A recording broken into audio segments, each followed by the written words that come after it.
சமையல் எண்ணெய் மற்றும் உணவுப் பொருள் ஏற்றுமதியில் 20 ஆண்டு கால அனுபவம் பெற்ற ஸ்டார் எக்ஸ்போர்ட் ஹவுஸ் கயல் ஆக்ரோ ஃபுட்ஸ். கிறிஸ்துவமா தமிழா?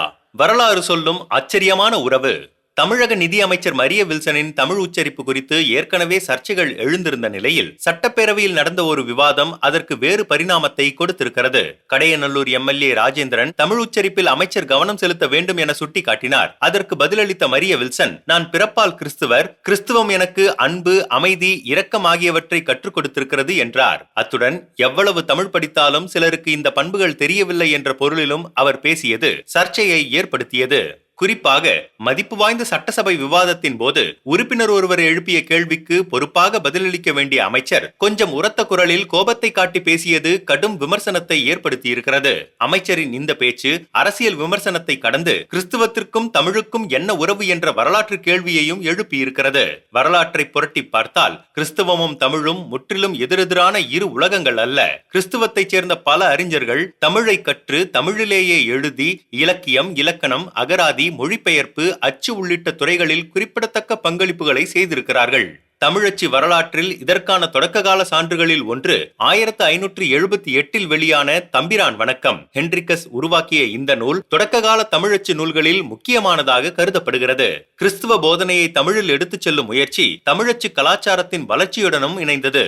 பின்னர் 1706 தரங்கம்பாடிக்கு வந்த பார்த்தலோமியஸ் சீக்கன்பால்க் தமிழை கற்று தமிழ் நூல்களை ஆராய்ந்தார். பைபிளை தமிழில் மொழிபெயர்க்கும் பணியிலும் ஈடுபட்டார். அவரது முயற்சியின் தொடர்ச்சியாக 1715 தமிழில் புதிய ஏற்பாடு அச்சிடப்பட்டது.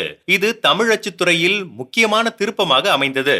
தமிழ் இலக்கிய உலகில் தனக்கென இடம் பிடித்தவர் வீரமாமுனிவர் என அழைக்கப்படும் கான்ஸ்டன்டைன் ஜோசப் பெஸ்கி கிறிஸ்துவ கருத்துக்களை தமிழ் காப்பிய மரபில் வெளிப்படுத்திய அவரது தேம்பாவணி முக்கியமான படைப்பாகும். தமிழ் இலக்கணம், அகராதி, உரைநடை ஆகிய துறைகளிலும் அவரது பங்களிப்பு குறிப்பிடத்தக்கது.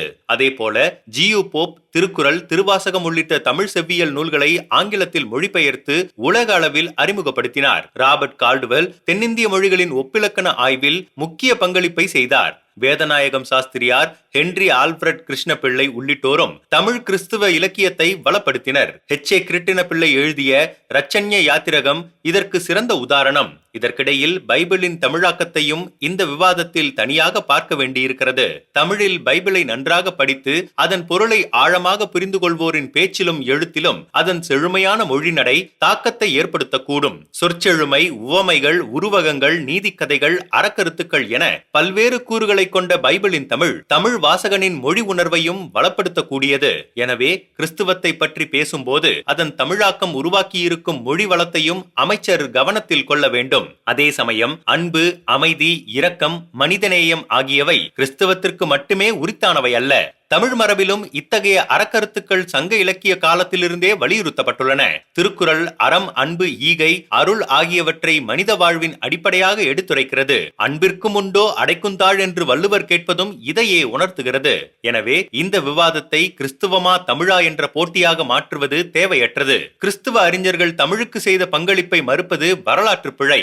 அதே நேரத்தில் தமிழ் மரபில் ஏற்கனவே வேரூன்றி இருந்த அன்பு, அறம், இரக்கம் போன்ற பண்புகளை ஒரு மதத்தின் தனிப்பட்ட கொடையாக கருதுவதும் முழுமையான வரலாற்று பார்வையாகாது. கிறிஸ்துவமும் தமிழும் மோத வேண்டியவை அல்ல.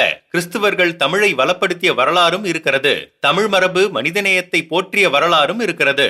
ஒன்றை மற்றொன்றுக்கு எதிராக நிறுத்தாமல் இரண்டும் ஒன்றோடு ஒன்று பயணித்த வரலாற்றை புரிந்து கொள்வதே உண்மையான தமிழ் பார்வையும் வரலாற்று பார்வையும் ஆகும். 20 ஆண்டுகளாக உலக நாடுகளுக்கு உயர்தர சமையல் எண்ணெய் மற்றும் உணவுப் பொருட்கள் ஏற்றுமதியில் இந்திய அரசின் ஸ்டார் எக்ஸ்போர்ட் ஹவுஸ் அங்கீகாரம் பெற்ற கயல் ஆக்ரோ ஃபுட்ஸ்.